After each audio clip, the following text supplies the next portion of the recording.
السلام عليكم ورحمة الله وبركاته. halkan waxaad ku aragtaan saliidii al-shifa ee barakeysnayd. waxaa saliidan soo dalbaday waalidiin kamid ah walaalihii lagu khiyaanay saliidii kale ee koobiga ahayd. waa 24 xabo oo ah saliida al-shifada. qof kasta oo saliida al-shifa yaqaana waxtarkeeda iyo sidoo Ilaahay ummadda ugu anfacay wuxuu qof walba jeclaanayaa inuu guriga iska buuxsado oo iska dhigto. hadda waad arkaysaan waa 24 xabo hooyo Soomaaliyeed ayaa soo dalbatay oo lagu khiyaanay saliidii hore. saliidan Ilaahay baa ummadda u barakeeyay kolba qalbi saafiya iyo duco oo qalbiga ka soo godaan walaalaha mar walba la jecel lahay oo aan hawada u marinaa Ilaahayna aan u barnaa inuu saliida u geliyo. Ilaahayna waa u geliyay. maxaa yeelay qof kasta oo saliidan dalbado ama qof kasta oo saliidan maxay ahayday qaata wuxuu alle ka dhaxalsiiyo alle ka dheefsiiyaa caafimaad taama.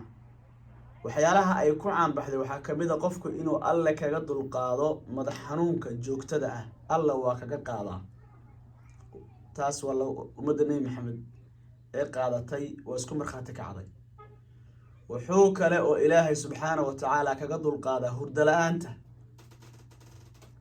oo soo gudbin doonaa codad badan iyagana oo aan hayo oo weli aan soo gudbin oo rag iyo dumar bale oo markay hurdo isticmaaleen alle oo ku irsaaqo ku galladaystay hurdo caafimaad leh subaxina qofku uu soo kaco isagoo nashaadsan burbur iyo daal iyo jajab iyo xanuun qofku uu midna dareemaynin. Ilaahay subxaanahu wa ta'aala saliidaas aad arkaysaan wuxuu alle ummadda u geliyay sidoo kale dadka korka uu kulul yahay ama korkule mar walba iska kulul oo mar kasta korkooda la taabtay maqandha ku haysa alle wuxuu ku siiyaa qabow. waxaan akhrinayaa maandhaweyto hay'addan caafimaadka u qaabilsan adduunka qaybteeda qoraalada ay kaga hadlaan fitamiinaadka waxyaalaha jirka kor u qaada ama waxyaalaha qofka bini'aadanka u fiican. waxaan akhrinayaa qaybtooda ay kaga hadlayaan saliidda zaytuunka iyo say jirka qabow u siiso.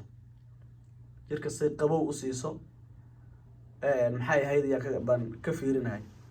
marka qofka wuxuu jirkiisa ka dareemaa oo ka helaa qabow zaa'id ah oo markiiba uu helayo markuu marsado 30 minutes 20 minutes wuxuu qofku jirkiisa noqonayaa jir qabow oo macaan oo degan. sidoo kale dadka xataa qandhadu ay hayso markay marsadaan oo qofku isagoo qandho uu marsado wuxuu alle ka dheefsiiyaa caafimaad taama oo qofka qandhadii ayaa ka jabayso.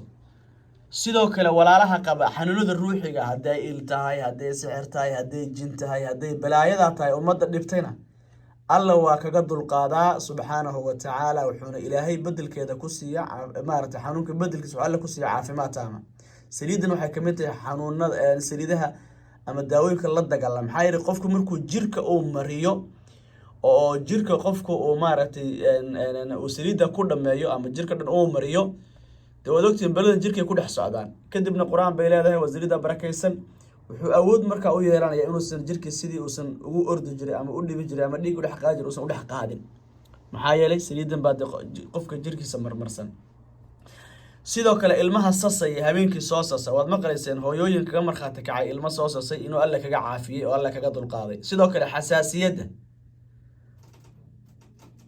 xanuunka xasaasiyadda loo yaqaano taqriiban wiigi hadda la soo dhaafay ilaa 4 ruux 3 ruux horta waan hubaa ma afan 4 waan hubaa alla oo kaga dulqaaday oo iyagoo 4 ay markhaati kacaan waliba qof kamid ah xataa in emergency loo waday Ilaahayna kaga dulqaaday subxaanahu wa ta'aala.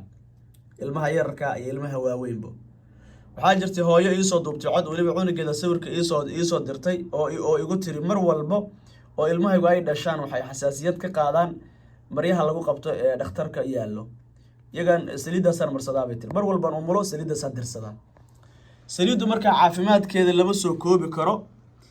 waxyaalaha aad ku gadan kartaan ama aad ku garan kartaan baan ka wadaa inay original tahayna waxaa kamid ah calaamada guduudan inay meesha ku taalo halka ka koraysan niyo ay ku qoran tahay.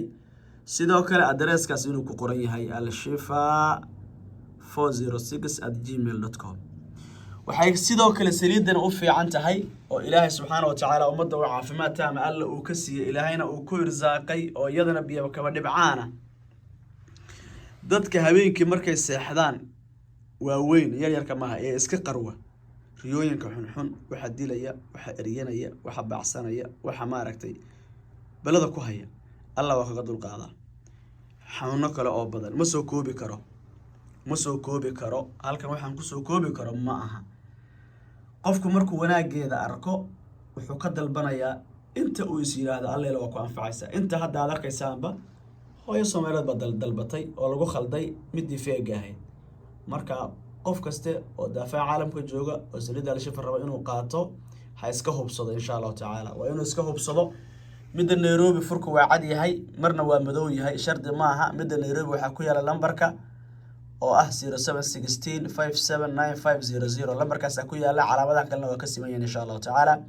ilaahayna haydi barakeeyo laga yana meel ku duwadana laakiin lambarkaas ayadana aad ku garanaysaan insha Allah taala meel kasta joogto soo dalbo sida hadda hooyada ugu deliver gareynaya insha Allah taala ayaan adigana kugu soo deliver gareyn doona ama kugu soo diri doona biidhnillah taala meel kasta joogtaan waxaan idin leeyahay guuleysta.